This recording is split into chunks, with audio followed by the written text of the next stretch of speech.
kwam net uit mijn bed. Ik had wat koffie gezet en het ochtendblad binnengehaald.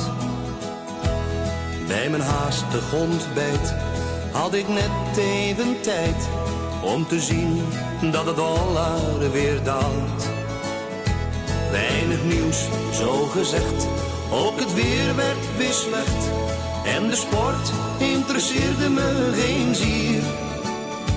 Net voordat ik moest gaan, zag ik plotseling nog staan een advertentie op pagina 4.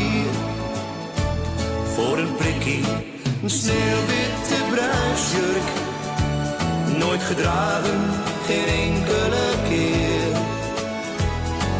2 jaren oud, voor een meisje dat trouwt. Haast voor niets, want ik hoef hem niet meer. Voor een prikkie, een sneeuwwitte bruidsjurk. Met sluier, nog nieuw in het papier. Ik verloor al mijn hoop, daarom is hij te koop. Telefoon 2604.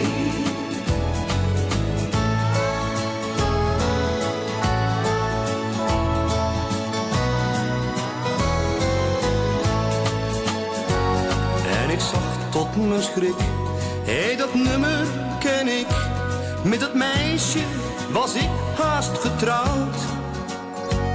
Ik was laf en gemeen, ik liet haar toen alleen. Ondanks alles belde ik haar toch gauw. Ja, dat was voor 2 jaar, nu zijn wij bij elkaar. Als een sprookje door het leven bedacht.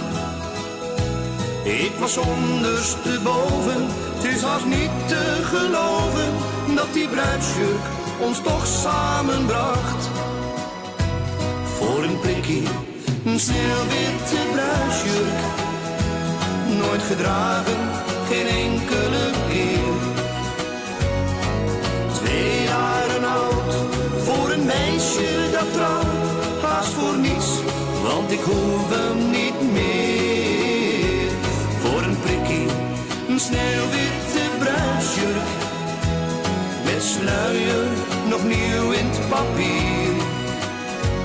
Ik verloor al mijn hoop, daarom is hij te koop.